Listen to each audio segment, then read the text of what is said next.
Hello and welcome back to Football 301. I'm your host, Nate Tice, here from the beautiful Venetian here in Las Vegas. I'm joined, as always, but this time in person, by my guys, Matt Harmon, Charles McDonald, came all the way here from the East Coast to join me in 110-degree heat. How you guys doing? You guys surviving? No. Matt? No already? I know you guys came, the Ubers took a second, maybe a little miscommunications, but how you guys doing, Matt? Nate, it was 65 degrees when I left New York City. And when I walked off the plane, I was wearing a sweatshirt in 110-degree weather. A 55-degree jump.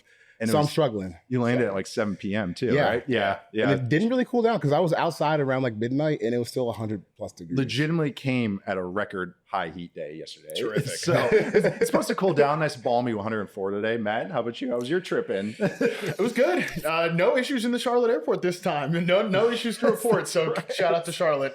Easy trip out here. But yeah, I know you just had like a child and everything, but it was a little selfish for you to make this whole company event right here where you live. They built a studio and everything. Yeah. Just because I live here. I know. It's great. There's no tie-ins at all. Must be nice to be Nate Tice. I know. Nice little 15-minute commute for me this morning. It was pretty nice. Nice little dead period at 8 a.m. Got to see some creatures walking on the strip. Oh my God. Yeah. At 8 a.m. Some rough nights I saw some people having that are just turning into rough mornings. My favorite ironic thing about Vegas, and this is not my favorite. I love to get up and go to the gym in the morning and like inhale cigarette smoke as I'm walking in there. Only time that ever happens. Just walk by a couple craps tables as you get this. Like, I saw you there last night. You're still here. You're yet to move.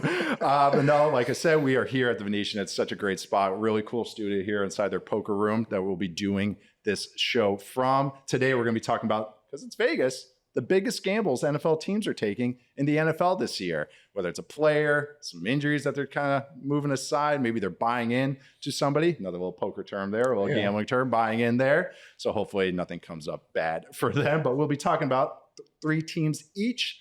But before I get into that, we're going to check out, I want to make sure that we get this message across. Check us out on the Yahoo Sports Network, our brand new streaming TV channel. Yahoo Sports Network is available to stream on leading fast services. It's also streaming live 24/7 on yahoosports.tv, where you can catch all the shows on your phone or on your browser. So please make sure to check that out. As you see on the YouTube show, see my little ugly mug up there. But before we get into those 3 gambles, we got a little news. Breakout. It's kind of nice. We got a little TV right here so we can see the breaking news before we started. Brian Robinson, running back from the Washington Commanders, traded to the 49ers because Adam Peters only knows one other team, the San Francisco 49ers. Apparently they traded to. The 49ers, are just, decimated right now. It's so many offensive positions. Receiver room, everybody behind Christian McCaffrey. And it's not like Christian McCaffrey is the beacon of health. Yeah, right. So Brian Robinson gets traded, something that we maybe, been reading the tea leaves on. Matt, what do you think about this? What does it mean for the 49ers? And what are you feeling about that running back room? Yeah, they definitely needed some bodies back there. I've seen a few people make the joke that Christian McCaffrey is like absorbing the life force of the other running backs just so that he can stay healthy. I think that it may be what's happening here. But, the Commanders could not get rid of Brian Robinson fast enough. So weird. It's a little bizarre. And spoiler, I've got a Commanders thing to talk about in terms of gambles here, so some of this will tie in there. But yeah, it is just it's bizarre that they were just so eager. And look, Brian Robinson, he's a fine running back. He's replaced. I think he's all average team. Yeah, he's perfect. Yeah, right. That's right. Team. Exactly. He was dead center. Dead center. Like he's the definition of a replacement level player at a replacement position. Yep. That being said, they've agreed to take on some of his salary. Yes. He's on a rookie contract. Again, they just could not get rid of this guy fast enough, which feels a little bit bizarre. Maybe there's more to the story. Also in fairness too, the Commanders running backs down the stretch last year it was not a productive running back run game from week 14 on. They were a bottom 5 team in terms of just their pure running back metrics. So I get that, but it's not as if they made some monster addition at the position this year either. They have a 7. Fantasy Twitter is going to get you. I know. Everybody's excited about Bill Prosky Merritt. They're talking up. Just Bill. Just Bill. I can't get the message across. Are we just supposed to call him Bill? I'm calling him Bill. Okay, well, they've got Bill, which, by the way, if you've never heard of this guy because he was a 7th round rookie, you might not have heard of him. You're like, who the hell is Bill? Yeah. But anyways, they got Bill. They're talking up Chris Rodriguez, and Austin Eckler, of course, is still there. He's got a role for them as well. But it's not as if they had this monster running back they added. So just feels a little bizarre. bizarre, but I'm sure there's more to this story. Yeah, like Matt's ending there. Charles, are you feeling okay about where the Commanders are sitting? Letting this go?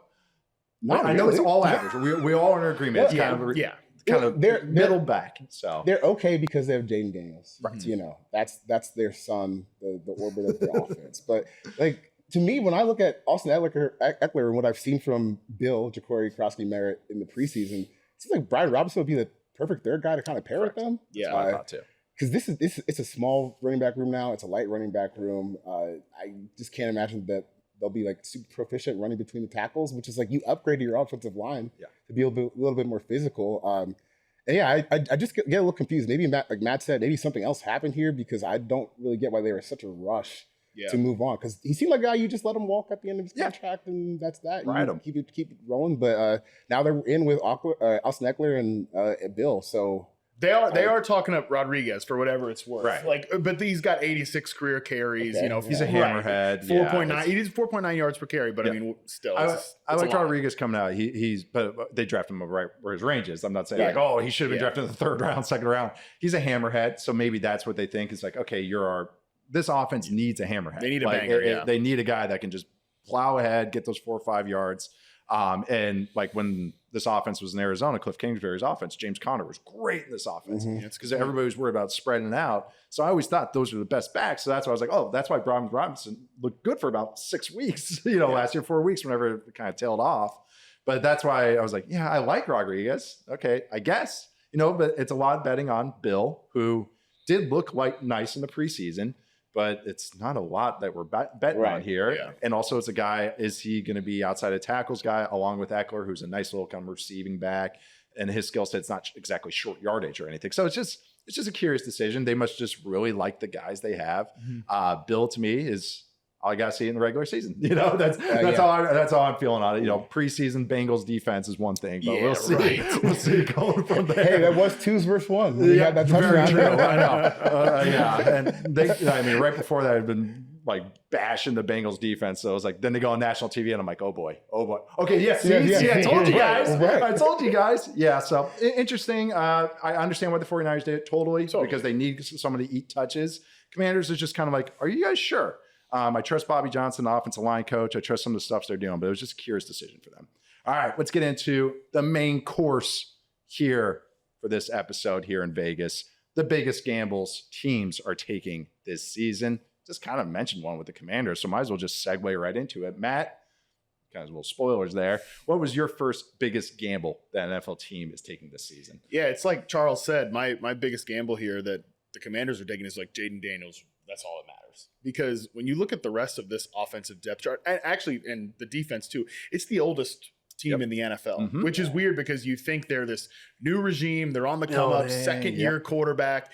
But yeah, they've surrounded Jaden Daniels with a lot of veterans, which to be fair, worked out really well for them last year.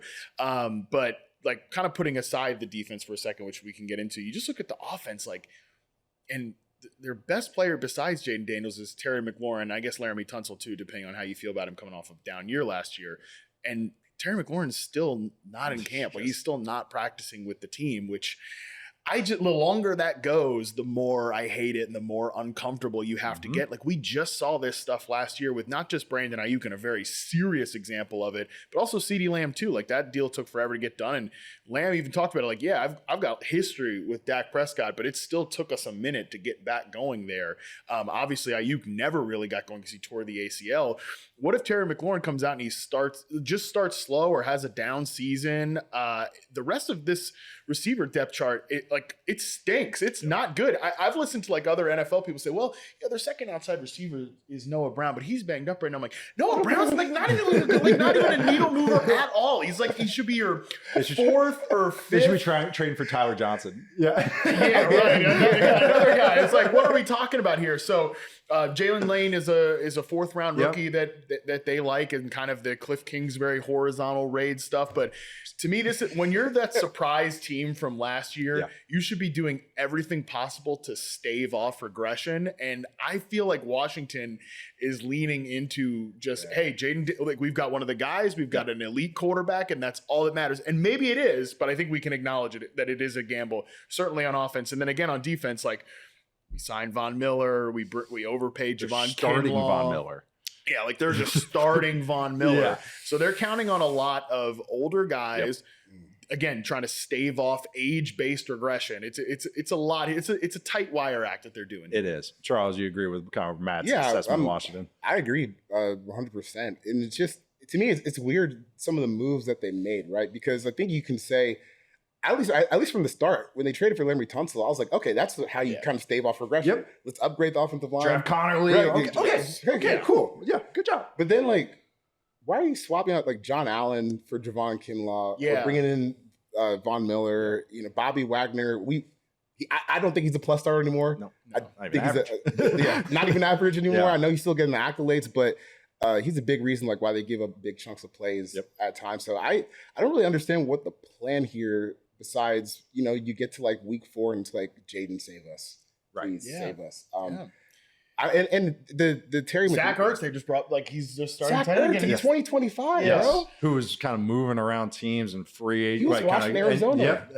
Anybody could sign their trade for And him. again, all these older guys had nice years for them last year, but they brought we're it back. another year, into their careers. Even Deebo Samuel.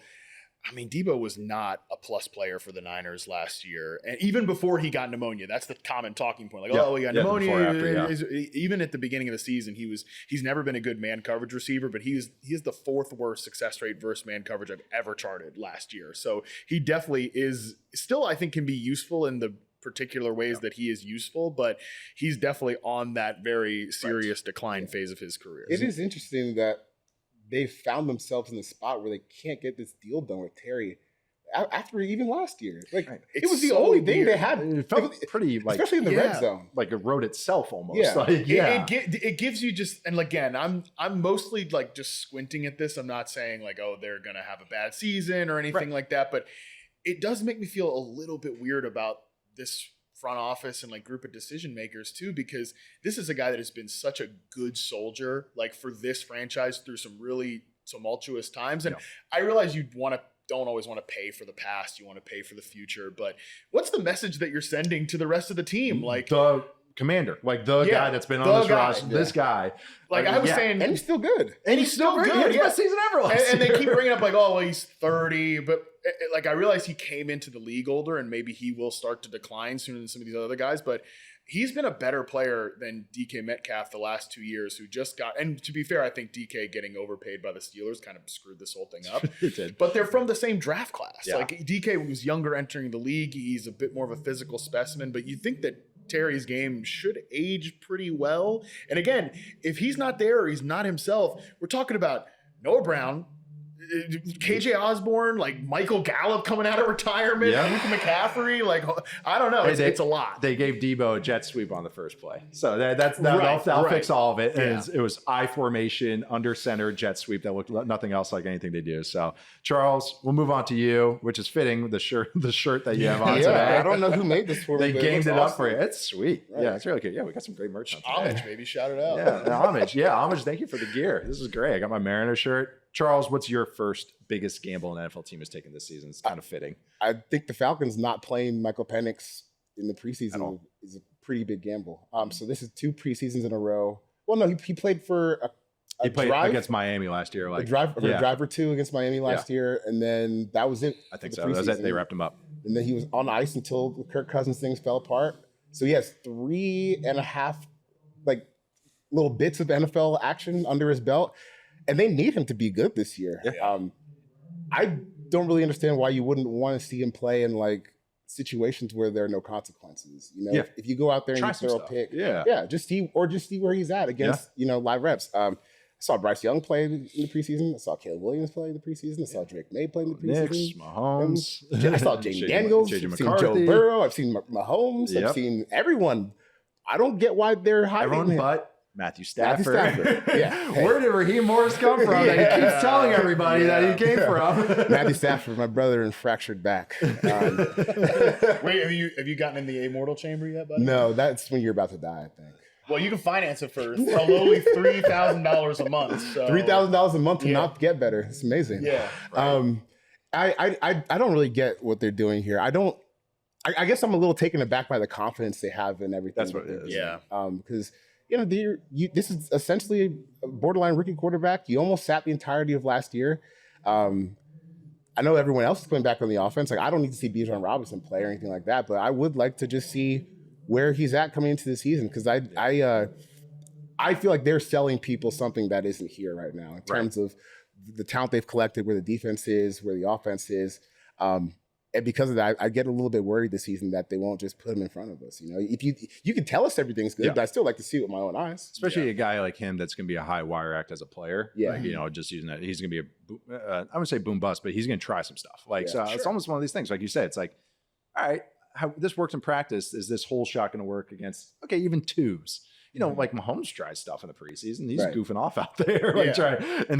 They're working some formation stuff and everything. And then now they lost their right tackle, Caleb McGarry, to an injury. And then who's even starting a right tackle? It's what's his face? They used to start for the Broncos. Elijah Wilkinson. Great. He was the third string. Storm Norton got hurt. And Storm Norton was already their backup, which is already scary. Who they need to improve upon anyways. Yes. So. And Caleb McGarry, who they signed a little short extension. I mean, you got to remember, this is a lefty quarterback. Yeah. So that's his blind side. I know they're going to do play action, do all this stuff. But that's just, it's just with the Falcons stuff. It's just a lot more questions than I think I have definitive answers with them. They're another team that, like you said, we don't need to see Bijan Robinson. We don't need to see Drake London, but Darnell Mooney is also banged up right now too. Yeah. And like, they're very cagey about when he's supposed to return, and they didn't add like anything on offense. No, like, let's get a third receiver in here who can maybe be a needle mover.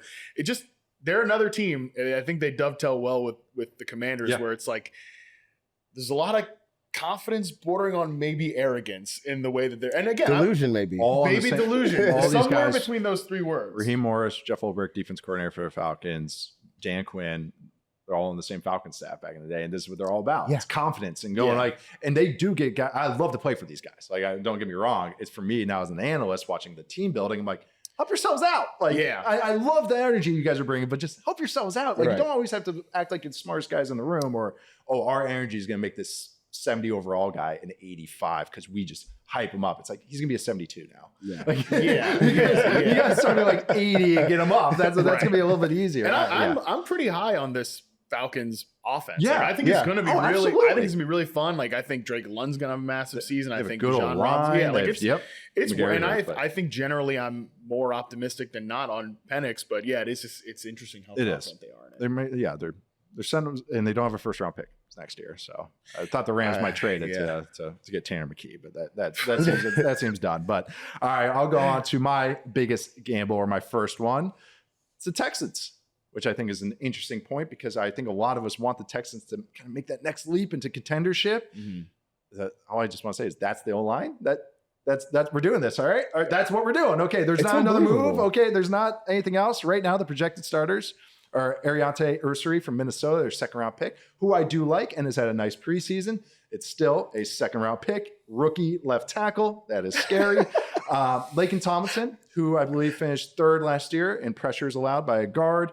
Jake Andrews, who actually has looked okay this preseason. I will give him that. Ed Ingram, who I think was one of the worst guards in the NFL last year when he started for the Vikings. And then Tice Howard, who I do want to give some flowers to. He's okay now. He's like a solid player now that can play guard, can play tackle. Would he have been okay on the field? Yeah, right. Would he have been a contender for our all-average team, or is he's a little bit better? Yeah, but that's the thing is, I would say if I were a betting man, which I am, he's their best offensive lineman. So your B minus, probably always hurt right tackle is your best offensive lineman. This is exactly what I'm talking about here. It's like, this is very scary. It's a big gamble. I mean, anyone that sees their defense, I think we all in agreement that could be a top 5 unit. The offense has weapons. They have a quarterback that's getting a lot of control of the offense. Stephen Ruiz from The Ringer did a great piece. It's something we've talked about this summer. Excited to see CJ Stroud have more control of the offense, which should help the offensive line, because he can just go, hey, dummies, go this way. Right. All right, help me out, because I'll get rid of the ball. It does help. It really does. When you're all on the same page, and even if you're wrong, at least you're on the same page. Right. So I am encouraged by that, but it's risky. It's a leap of faith, especially for a team that I think should have contendership aspirations. And I know it's a tough AFC, but maybe I'm being a little too hard on it, but I don't think I am. Is it a worse line than the last year? Well, but the coach is gone. They're actually going the right direction this time. So it's actually nice. But I look at this like, man, I covered Laken Thompson with the Jets like 6 years ago. and it wasn't all that pretty. No. then. He was only good in San Francisco because had the Shanahan ball. Yeah. That was it. Which it's funny you put the screenshot of like the projected starters, and this is maybe stupid analysis, but you look at the 3 teams where these new interior guys are coming from. Last year, Seattle, Laken Tomlinson. Last year, New England, Jake Andrews. Yeah. Last year, Minnesota, Ed Ingram. All 3 of those teams, they got to get way better on the interior this year. And now they're all just walking right into starting gigs here in Houston. It's such a great point. Yeah, Seattle drafted a first-round guard. They said, never again. No, we're not doing that again. The Patriots, 3rd-round center, first-round left tackle, never again. Yeah, then the Vikings first-round guard, signed 2 guys, never money, again. draft picks, the whole deal. It is a gamble, I think, on Stroud taking more ownership of the offense, like we talked about in the AFC South preview, and also just that the scheme was the scheme and culture issues were the problem in the room last year. It was very sloppy, and so if you're already bad and you're going in with not the guys have no idea which direction they're going, it's going to be a lot, very, very hard.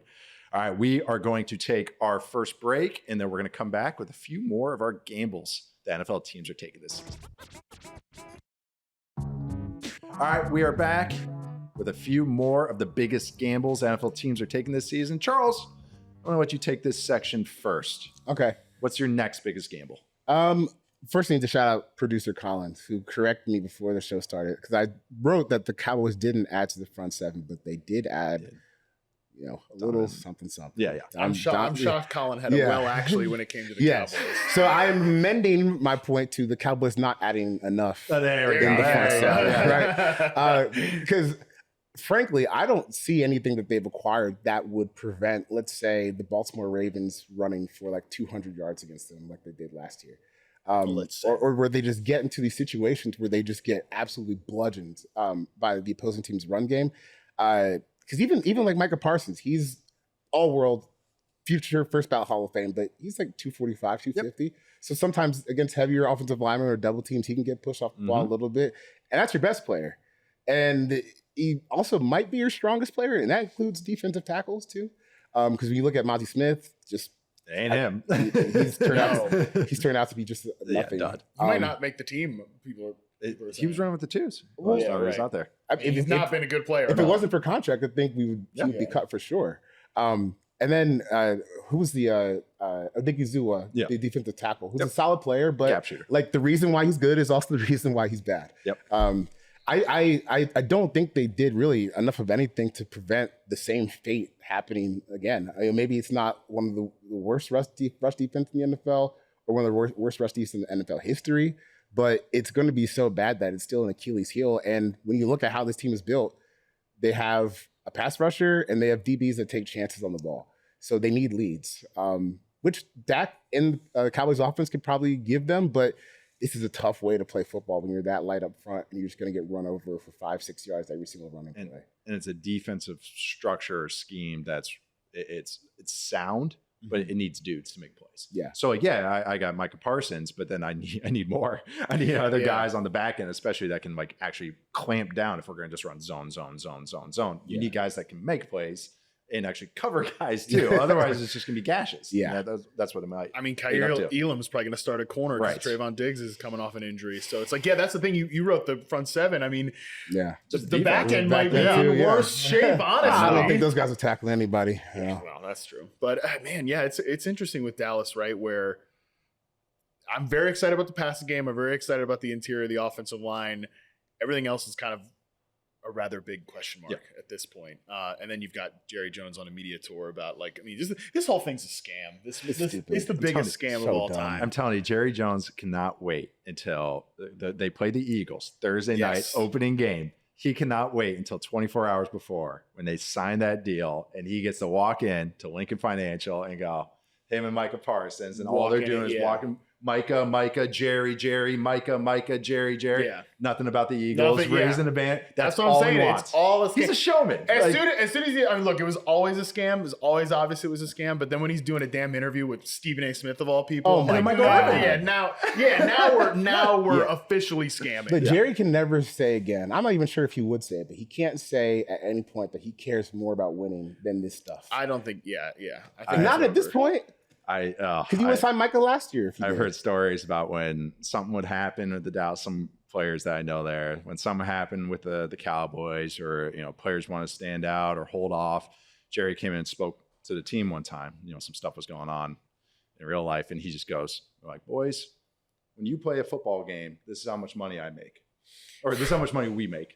This is how much money I make. This is how much money you make. Keep playing football games. And then that's all he did. So if you want to know where Jerry is coming from, it's always about the pie chart with all the money in it. And so that's always just stood out to me with him. But all right, Matt, let's move on to your next one. Kicking on over to the defending AFC champions, they had 2 Super Bowls before that. But where's your concern lie? Or where's your gamble lie with the Kansas City Chiefs? Yeah, this isn't so much of a concern, but I think we should acknowledge it as a gamble.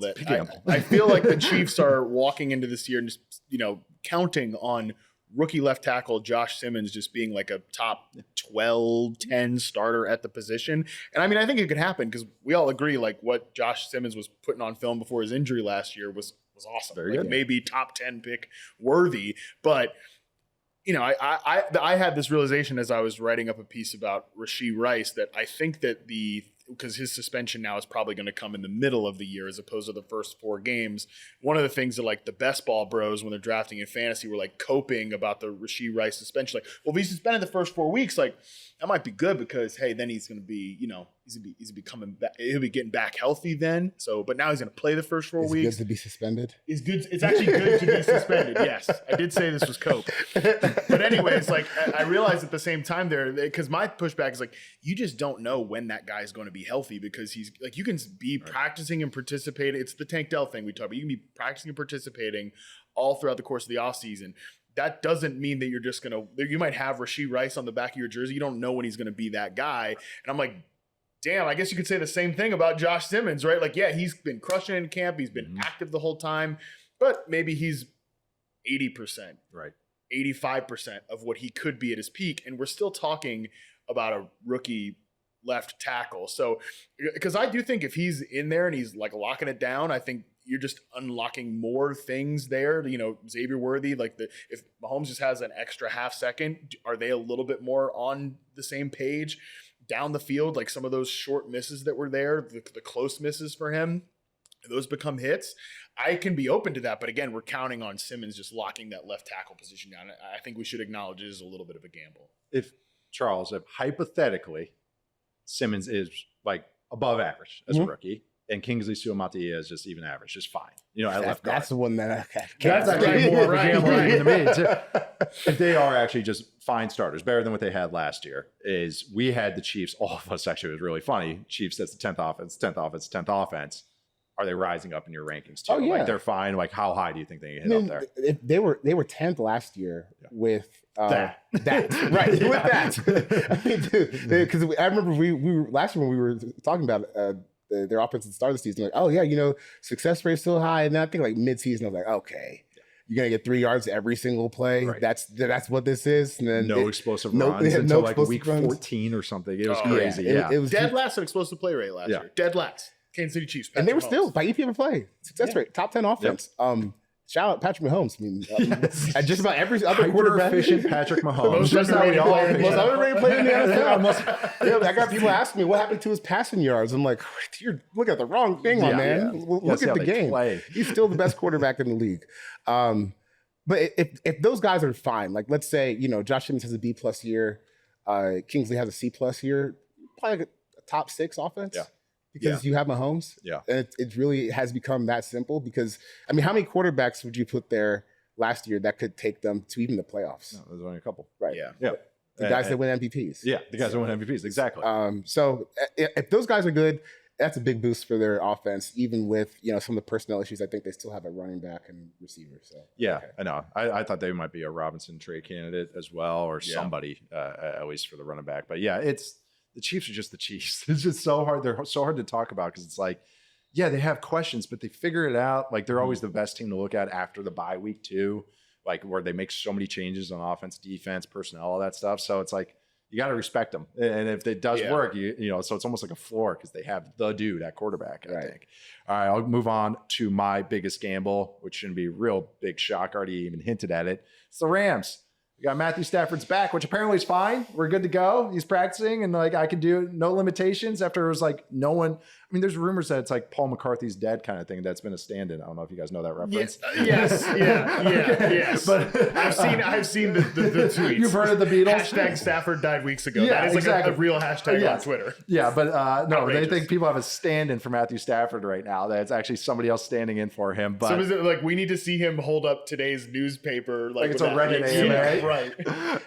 Yeah, so that's where we're at with the Rams. That sounds like a gamble to me where people Yeah, have right. conspiracies that it's a fake quarterback out there. It's a wrong huge time. gamble. Yeah, and also, I just got to throw this in. Is Alaric Jackson, their left tackle, has blood clots. That's serious. That's a very serious thing. It could be a year-long thing. I think they say it's positive, at least the last week. Of course they're saying it's positive. I know, but it's the Rams. When's Sean McVay ever been like, this is going to This go is the really same poorly? coach that will like change his starting center the day before like week 1. Like everything's in flux with the Rams, and it's McVay. I mean, I don't know how to describe him, but the Rams, just everything. Because I don't really trust we haven't done the NFC West pod yet. I think that's going to be the last preview pod. Mm-hmm. Don't really trust the defense. Like I don't. The offense is what's going to make this thing go, and I want that thing looking pristine.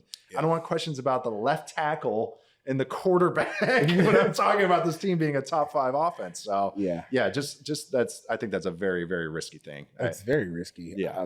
Actually, so I've been reading about Stafford's back injury. We literally have the same injury, like aggravated disc in the back. I've got stuff going on all of my leg with nerve issues and stuff. And when he says, I feel fine, I actually believe him. Because there are days where you feel totally 100% fine. But you don't know how you're gonna feel tomorrow. Yeah. You don't know the next time you go and pick up the dish out of the dishwasher, it's gonna pop, or you throw a football, it's gonna or your mess you backup up. left tackle misses an edge Right. rusher. Yeah. And then you're in the back. Here's Nick Bosa screaming after you. Right. Yeah. So still in the same division. So like at Stafford, he can say he feels fine today, but ultimately it doesn't matter. Like, are you gonna be able to make it through 17 games of this rigor? And they want to go 20. They want to make a run. So. The question's not like, will he be out there in week 1? The question is he going to be out there in week 15, 16, 17, et cetera, et cetera. I will say, I don't think I said it on this show, and it's hard to say because I'm doing so many damn podcasts at this point. But I said it on a show recently. It's getting a little uncomfortable how much this is reminding me of the 2022 season for the Rams. They're coming in with a lot of expectations. Obviously, the year before that, they won the Super Bowl. So you can make fun of Allen Robinson. It is. Listen, no, it's so I can make an excuse for Allen Robinson, actually. Were you bullish on that one? Yeah. Oh, I thought I was thinking That's crazy why we're here things right going now. on. Yeah, that's why we're here, baby. No, but I mean, like, again, if you think about that season, you're coming in here, and because you mentioned Allen Robinson, he was getting like all that training camp hype, like, he looks so good. And people just kind of gloss over the fact that it was the backup quarterback throwing into him that entire camp, because that was when Stafford was dealing with the elbow thing. Right. And then you come in, and I mean, obviously Robinson had clearly declined as a player. That was part of he was a big part of the problem there. But also, those two guys is like we're reading off different sheets of music there. And Javonte Adams and Matthew Stafford probably have barely thrown together at this point. So it's like a new, very similar things, different characters, but you're adding a veteran X receiver that doesn't have a lot of familiarity with the quarterback, and they've missed this big chunk of time together. You've got questions on the offensive line, same thing that happened in 2022, and Stafford is like a health question. Yeah. So, and that's the thing with the Rams. You don't have to go that far back to get to an implosion season, and I'm hoping that that's not the case, but again, it reminds me a little bit of that. I don't know if someone replied to me or Assad, someone said, well, you respect Sean McVay so much, can you get it going with Jimmy G? And then I said, well, yeah, they could be fine. Define get it going. Yeah. That's the thing. Yeah. They could be fine, but like, I know what the Jimmy G experience is. He's not going to push the ball. He's not going to try stuff. And that's why you have Stafford. We also know what the Jimmy Garoppolo, Davante Adams thing great chemistry, right? Yeah. But I love how you can refer to it as, it was a dark time in all of our lives. Like, buddy, I think it was a dark time in your life. Yeah. You know, it's on camera, right? Yeah. You know, it was recorded. Netflix was involved. That's a pretty big program. No, it's this offense, because they don't get explosive runs. They don't get, it needs explosive passes. Otherwise, it's just going to feel tight. And it's going to feel like the Chiefs, where it's just 4-yard gains, 4-yard gains, 3-yard gains. So that's why you need Stafford's arm. It's like, I know some people think, us that rate Stafford highly, like, really that high? It's like, well, you got to see what he has to do. Yeah. You got to see what he opens up for the offense. That's why there's so much respect for him. And I know there's a lot of discussion about quarterbacks handling the offense and all the communication. Stafford does that as well. So that's just another thing. All right, we're going to take our last break, and then we're going to come back with our last biggest gamble the NFL teams are taking this season. All right, we are back. Football 301. We got our last big gamble. Charles, going with you. What's your last big gamble NFL team's taking this year? I would like to take this time to let this topic be a moratorium on the 2025 Indianapolis Colts. Nice. Nice talking about them. There's nothing to say about them after this podcast. They have made an indefensible decision that will nuke the watchability of their team. And not even watch, just interest. Like, I don't, whatever. I'll see you guys in week 7. Yeah. Just check in. But week 1 of 2026. We saw this because we were talking about this in the summer. Why is a team that's trying to figure out what is going on with their quarterback letting 2 of the better interior offensive linemen in the NFL walk? And I know Ryan Kelly and Anthony Richardson had their differences last year, but if you want to if you want to fix that and you're the GM, you can. It's money. That fixes a lot of issues. Will Freeze, he was a 7th-round pick that developed into a player that was worth a 5-year, $88 million contract with the Vikings. That's someone you tried to keep. Yep. Homegrown 7th-round picks that turned into a plus starter. That's so rare. You let him go. And we saw the ramifications of that, 4 plays into the preseason, where Anthony Richardson broke his finger, and people were like, hey, he didn't notice that. Okay, but the center could do something. And a center that's played for a decade usually will fix that. And he ended up getting hurt, and, the rest is history. So is it to say if Ryan Kelly and Freeze were here, would Anthony Richardson have played better? You don't know that for sure. It helps. We've had a better chance. Yes. Yeah. Right. So it just kind of goes back to the whole thing where they never seem to be actually fully bought in on trying to develop Anthony Richardson. And there's probably a chance that maybe he never figures it out. But to come into the season in a gotta-have-it season with this as your situation, like, you weren't actually that serious about this. And now Daniel Jones is starter, and they're going to pill around and probably win 4 or 5 games, and everyone but Chris Ballard's going to get fired again. This is what you said they weren't serious about it, and this is what's kind of always stuck in the back of my head. As I talked about Anthony, I was like, interested in the Colts. I'm looking at how preseason's going. But once they went with Daniel Jones, this is what stuck in my head this entire time since March, and they signed Daniel Jones. Every national reporter that talks to people said, I think it's Daniel Jones' job to lose. Yeah. Anthony Richardson was blowing up in camp. Still think it's Daniel Jones' job. And it's like, all right, well, it's Daniel Jones' job. That's in my head. I actually, if I were to bet on this, it was like the whole time was like, they're going to go with Jones. Like Michael Silver from The Athletic is not going to report that. Right. Albert Breer last week is not going to report that. He, even after all the hoopla with Anthony Richardson, like how he was doing, I know then it became bad because of the sack he took. They would not go, I still think it's Jones' job to lose. They don't report that stuff unless they feel good about it. So to me, like you said, they weren't serious about it. They weren't. No. The whole time it was Daniel Jones, which I get it, but it was just, don't say it's a competition when you knew this whole time. And Jones is missing 3 wide open throws in the last preseason game. That's what I'm saying. Like, even Daniel Jones needs help because he's not very good. No, he's not. Right. So you're going to throw Daniel Jones behind a bat off him. I watched that for 4 years. Yeah. And that was when Daniel Jones, before the knees got torn up, when he could actually still run. Yeah. This is the diminished version of that. I don't get it at all. I know.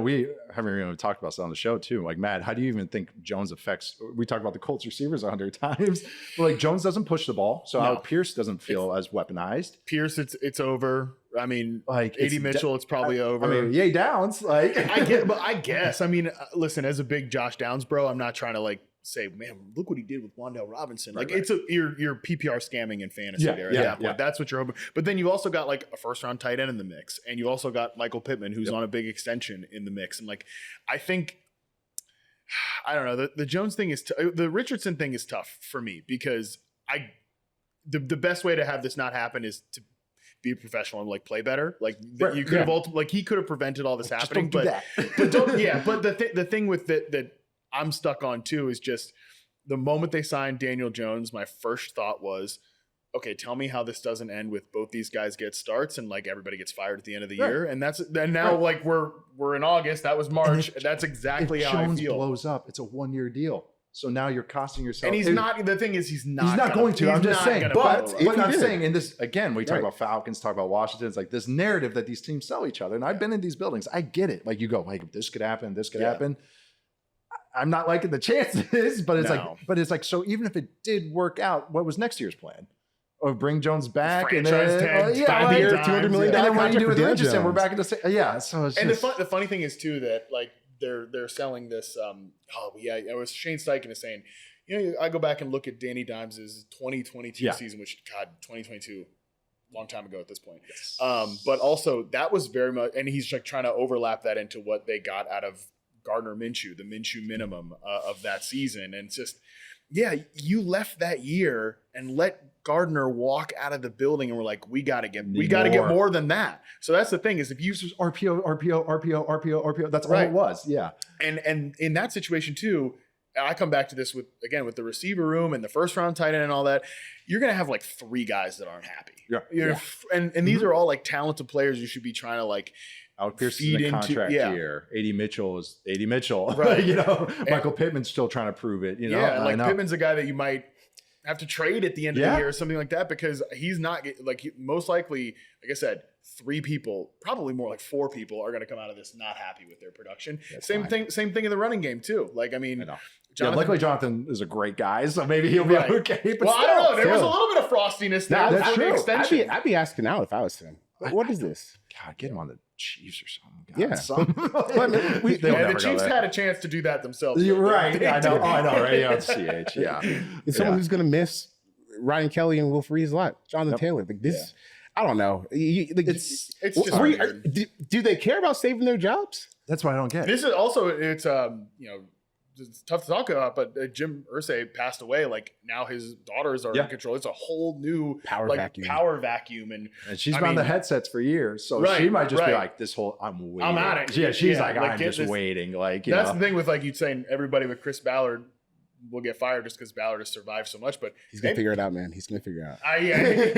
He definitely knows how to sell some stuff. But if I was him, I'd be like, I'm not feeling too confident. Like they might just, the new ownership might decide, hey, like, no, we just need a full fresh start, which is frankly, I think what is going to happen and what needs to happen. They needed it was all or nothing. There's no half measures on this experiment. When you're investing not only a project quarterback. I liked Richardson as a prospect. I've always been a guy that's hold out hope for him. I had him in that class. I had Stroud as my number 1 guy, and my line was always, if it was my money, I'm betting on Stroud. If it's somebody else's money, I'm betting Anthony Richardson. And the whole time, I was super high. I was like, I want to take him top 10 because that's just you're committed. Like that means you're in. Yeah, they went top 5. You're in. Like there's no like Trey Lance and the 49ers is just this once in a while.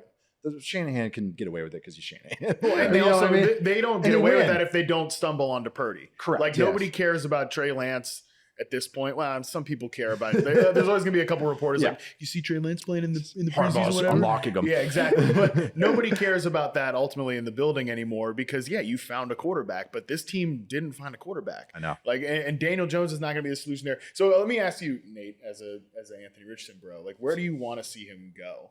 Oh man. Or maybe I shouldn't say an Anthony Richardson bro. LA. I want every quarterback to go to the Rams. Like he's one. Like I would actually love that, and also just a lot of reasons, narrative wise. I mean, not narrative wise, but timeline wise, youth wise, that system. It would be, and I also think McVay has always just kept an eye on. He wants that running quarterback. He's just kind of.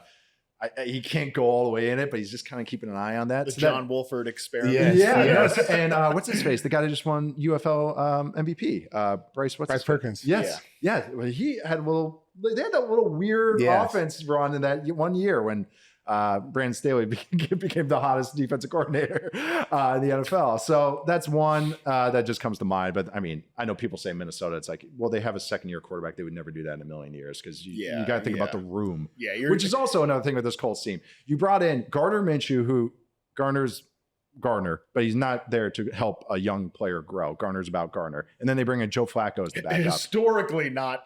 Think of all the guys that were project-y guys, like Carson Palmer, we had John Kitna, obviously he sat the year and everything. Jordan Love, I know Rodgers is Rodgers, but Rodgers was helping, like all that stuff. And it was several years before he had to play.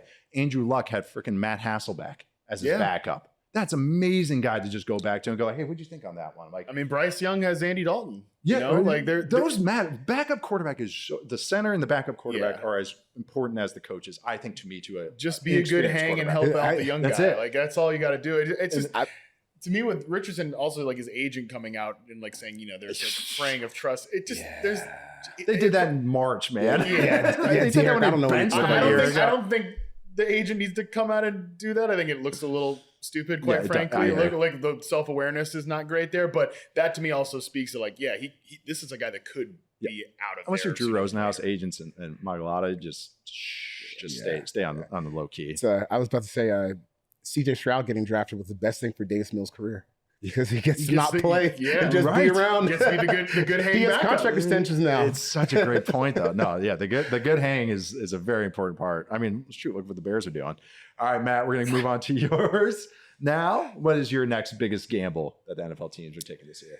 Yeah, and this is another one that I'm conflicted on how I feel about it. But just like the Giants bringing back the whole crew from last year, I still think that was not only that, like they bring back the whole crew from last year, Joe Schoen, Brian Daboll, all the decision makers, Mike Kafka, and this weird like, hey, who's calling plays, who's not calling plays situation.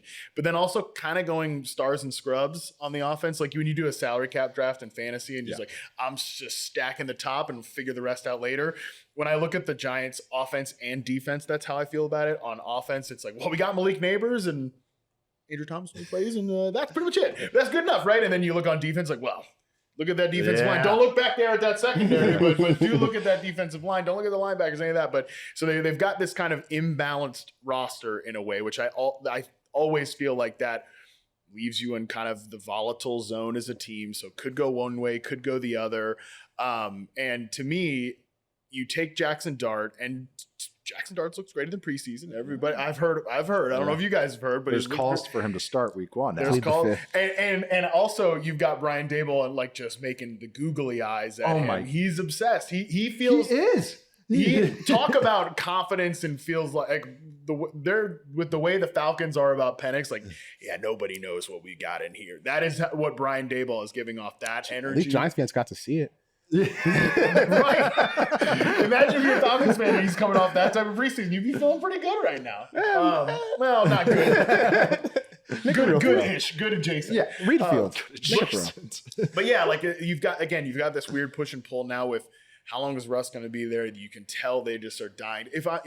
I don't care what Brian Daboll says, you give him like a little bit of truth serum, you know he's sitting there thinking like, yeah, I'm installing this game plan for Russell Wilson, but what I'd really rather be doing is coming up with those Ole Miss, RPO, money plays, the go routes and all that. And I don't really have a strong take on how I feel like this is going to work out for them, but I can tell you that if it doesn't work out, that's a big gamble because then they'll fire the coaching staff, they'll fire the GM. I'm not even sure you should have brought these guys back anyways. And then does anybody else have this feeling about Jackson Dart that Brian Daboll has? I guess we'll find out. You could be in that weird zone of we're constantly not on the same timeline between coach and quarterback, and maybe you end up you fire the GM, but you keep Brian around because you've got this thing. I don't know. It's just that stuff can get messy pretty quickly. Yeah, we have recent examples. Even Chicago, what they did with Fields. Nagy Chicago and Paces last year, and then they just went out. Yeah. All right. And then we got Fields now. All right. And then the new staff was like, oh no. So justifiably as it turned out. But yeah, no. How are you feeling about the Giants right now? Like, I mean, just even Dart's preseason persuade you at all? Not really. No. Yeah. I mean, it was fine. It's kind of what I expected. He's fun. Like he's tough as hell. He stands in there. He's going to be fun to watch. It was a very manicured preseason. He already did. Yes. Yeah, he did. I know. Yeah. Well, that was a concern of him coming out. Was that he is tough. Like he is, and he's competitive. As I think that's why Daboll and Joe Schoen won't shut up about him. Yeah. Is that he's so competitive. It's palpable. But it's also like, gotta be realistic. NFL defenders a little bigger, that's gonna hurt a little bit more, and so don't lower the shoulder. I appreciate the competitiveness, but also you got a long career. Hopefully, we're talking about screens, go balls. I remember a quarterback draw on the first drive of his the game against the Bills they played in preseason week 1. I mean, it's good that he like physically shows he belongs in the NFL, but to say that you could take any sort of long-term process out of what you saw, no, you can't. No, it's it was designer plays, go balls, screens. Cool, he threw it accurately. The most common play was like an RPO, all hitches. So it was like he read the run play and then threw a hitch to the boundary guy. It's like that's Lane Kiffin stuff. That's pick six in the end. Yes, against ones. You're doing it to help your young guy in the preseason, but like that's out in the regular season. Right. Yeah, I know. So I get what you mean here. Yeah, it's just not going to be that easy. So yeah, it's a good start, but I can't say with any confidence that it would raise or boost the stock. I think they should. For me, it was like, no, stick with your plan. Like you're playing Russ. You want to also evaluate your other guys too, and just make sure, okay, you just mentioned how many question marks they have, stars and scrubs. All right, is Theo Johnson real? These other guys Tyler real? Tracy, can he take a step forward? Like, they do have some interesting, on offense at least, they have some interesting young players. Because darts can be chaotic, which is when a chaotic quarterback, even his best plays last night, we're recording this on Friday, it wasn't in structure. It was, so that's up and down play. And that's why I think we're a little hesitant going like, oh, he looks great. Because it's like, well, some of those plays didn't feel real to me. The touchdown was real, but then he threw it behind. The most impressive play was one he threw an over, I think it was, and he got absolutely smoked and hit the guy in the hands. And again, he's getting hit because he's a hitch late. But then the placement's good. So it's always just, I'm like, butting a lot of dart. Yeah. To me, when I'm butting a guy, I'm like, I'll just wait. Right. I'm just going to wait. I think there's just too, and I say this as somebody that creates content, there's too many content creators out there right now. Like, we all agreed 4 years ago. Room in Las Vegas? Yeah. I'm glad we get to do this, but there's just too much right now. Like, we all agreed 4 years ago, even 3 years ago, preseason doesn't matter. Like, you don't take anything seriously you see in the preseason, and then now we are overreacting a little bit to the preseason. There's an imbalance in the force. There's too many young quarterbacks. Yeah, you're right. Yeah, so we get a lot of everyone's teams are going through this right Everybody, now. that could be like the theme of what we've talked about. There's a lot of confidence in all these, and because young quarterbacks breed hope. If this was year one of a new regime, looking pretty good. This is year 4, though. I agree. I'm right there with it. Yeah, and Daboll just seems like he's hyping him up. He's like talking out just giddy about every time. And it's one of these things. Well, his whole job security relies on dart. Yeah. So of course he wants to tell all of us it's going great. It looks amazing too. All right, I'll wrap it up with my last biggest gamble. And this guy was in New York last year, but mine is the Steelers, and it's Rodgers will get us right. Part we're doing this again. Rodgers is this team that should have a good run game and should have a good stout defense that's tough with some vets. And then Rodgers is going to get it right because we've had such bad quarterback play, right? I think that's a gamble. Yeah. Didn't look good last year. Didn't understand. It was one of the worst quarterbacks in the league against blitzes. It was not this hyper-efficient self. Even when he got his buddy, Devontae Adams, it kind of just was still a little disjointed. Felt like some of the ball placement stuff wasn't there. He still has a little juice on the arm. But again, he doesn't throw over the middle, where Arthur Smith's offense is unlocked, is throwing over the middle because he doesn't want to throw a pick. He's a stat watcher. So that's my biggest gamble. Is like, and having said all that, I'm still fairly optimistic on the Steelers as maybe a wild card team because of their defense, because of that run game. Mm-hmm. So maybe I ain't even saying that Rodgers can do enough, but it's like, is enough enough? I think that's a gamble. Is he going to play all 17 games? Is he not going to be frustrating? Is he not going to, take over the whole offense and do his signal stuff? And then it's like, snapping the play clock at 1 second, taking delay games. Him and Arthur Smith are fighting. Right. That's him and DK Metcalf, like him weird and DK match. Did you see him and DK bullying Cameron Hayward? No, I didn't. I don't know. If it was, so I should watch the entire thing, but I watched like a good chunk of this video clip, and they were saying, and I think it was tongue in cheek. They were joking about it. But Rodgers and DK were saying it's not all about you and his money contract. And I think they were joking. But also one of these things where it's like, you two are saying that? Right. Yeah. You two are saying that to Cam Hayward? Yeah. So I think it was one of those things with his contract stuff. But yeah, Steelers think this is very risky, big gamble. I think you guys both agree. Yeah. The part that I was going to say is, he said, I don't know if Aaron's going to be frustrated. Like, I know one of two people is going to be pissed off this year, Arthur or Aaron. Yep. Because one of them is going to have to get their way. But unfortunately, Aaron's the one that's actually on the field with the ball. Right. So we'll see how that goes. But I mean, I can't from a what the quarterback wants to do to what the offensive coordinator wants to do. I can't imagine a worse fit right now. It's so bizarre. Like this is the move you make because he's the last guy left and you needed someone. I don't think it works though. It's a really weird fit unless the offensive line balls out. Caleb Johnson and Jalen Warren go crazy, then you have a chance. But as it's constructed right now, it doesn't fit. Yeah, you'd feel better if it wasn't this guy that wants to always control the offense and everything. I brought up the play clock stat a few weeks ago. Like it was just like the shortest time to snap the ball or the longest time to snap the ball has always been a Rodgers team. If you watch an Arthur Smith offense, motion, shift, under center. Yeah. A lot of personnel changes too. Which a lot of goofy stuff. Takes time. The operation takes time. Aaron, when he's been his most comfortable, has been same personnel, 11, get it out there, spread it out. Let me see. Let me be the general, blah, blah, blah, blah, blah. Yeah, it's just. Yeah, Maybe he eats his vegetables and he's like, yep, I'm going to be a good soldier. I highly doubt After it. 22 years, he's going to start today. Again, what am I going to bet on? Sometimes in football we make it complicated, but I mean, this is just like a life rule. When does it ever work out when it's just like you said, the last two people that need, like they're the last two people to find a partner at the dance? Like, when does that ever turn into a great love story? Probably never. I mean, it's just, there was one spot for Rodgers to go, and there was one thing for the Steelers to do a quarterback. Like, it was like a match made in hell. I don't know. Like it had to happen. Purgatory. Yeah, match made in purgatory. The unholy alliance. Yes. And also to your point too, like this is where I come back to the Steelers. You said, well, it's a team that should have a good run game. It's a team that should have a good defense. It's not like you're dropping Aaron Rodgers onto the 2024 Eagles. No. You know, it's an older defense that's relying on a lot of vets. And yeah, like Caleb Johnson, maybe he turns out to be good. He's a third-round rookie running back, and Jalen Warren is a nice role player. And then you got all these other like goofy Arthur Smith things going on the offense. So to me, I think this is the year that Mike Tomlin finally has a losing record. It looks like it to me. I think Cincy and Cleveland might save him.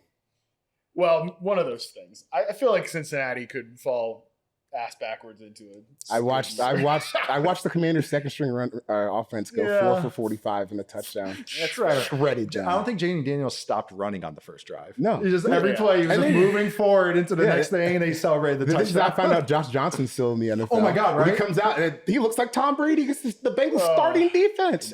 I know. Probably like his second stint in Washington too, I think. Yeah, the Bengals were going to be one of mine. I was just like, I think we all know. Yeah. You already lost the gamble. you already lost. You just fold. This is the second mortgage we're taking out. I remember on the touchdown that Bill scored against the Bengals. You know, I wasn't really sure he was on the field because I wasn't paying attention. And then they showed like the end zone angle of the run. I was like, oh, there's Shamar Stewart. There's Jordan Battle. Yeah. I was like, oh my God, this is their starting defense. There's that Demetrius Knight, was it the linebacker yes, they had? Dude, they got demolished. The touchdown from Bill's touchdown was hilarious. It was like two linebackers run into each other. Shamar Stewart's 6 yards up the field on a damn counter. What are you doing? They got tight end taking out two guys. But John Bates. Shout out John Bates. Don't worry, guys. They got Lou Anarumo out of there, and he was just too mean to those young players. So and they got a guy a guy who's coached in college. I don't know if you know. Never coordinated a defense in college or in the pros. I'm sorry. He's only been an assistant coach in the pros. But he knows how to talk to young fellas because he was in college. You know, that's right. That's the narrative. That's the narrative. Yeah. I think Al took the one NFL job that's worse than his old job. I was just going to say, too, I can't imagine that being a big pay raise either. No. Notre Dame DC to Bengals DC? No. Yeah, better players last year. Did you see too? Sorry, I love how we're talking about Steelers. And just went to Bengals talk too. Did you see too? Is that so? A woman, I should know her name, but she posted a video today about how the Bengals are going to have the Ring of Honor, and they're going to have all the people fly out there on the Ring of Honor who they're going to induct. They make them pay for the flights on their own dime. Well, I was about to ask that as a joke. Yeah. I know. The same thing. I was like, well, they probably are not paying for it. And right? so if at the hotels, they don't put them up in the hotel. They give them a coupon to a local hotel. Jesus. Mike Brown. Mike, come on, man. A coupon to a local hotel. You're a billionaire, Mike. You live in Ohio. Cincinnati Bengals, everybody. I was going to say, Yahoo's nicer to us than... no, seriously. The Bengals are to us. Shout thank out. You. Appreciate it. Yeah, thank you. Thank you. We like working here. I know. Better than Mike Brown. All right. We're closing it out today. Sorry, sorry, Bengals fans. We just can't help ourselves. I'm not sorry. You don't have to do that to yourself. Offense should be fun, though.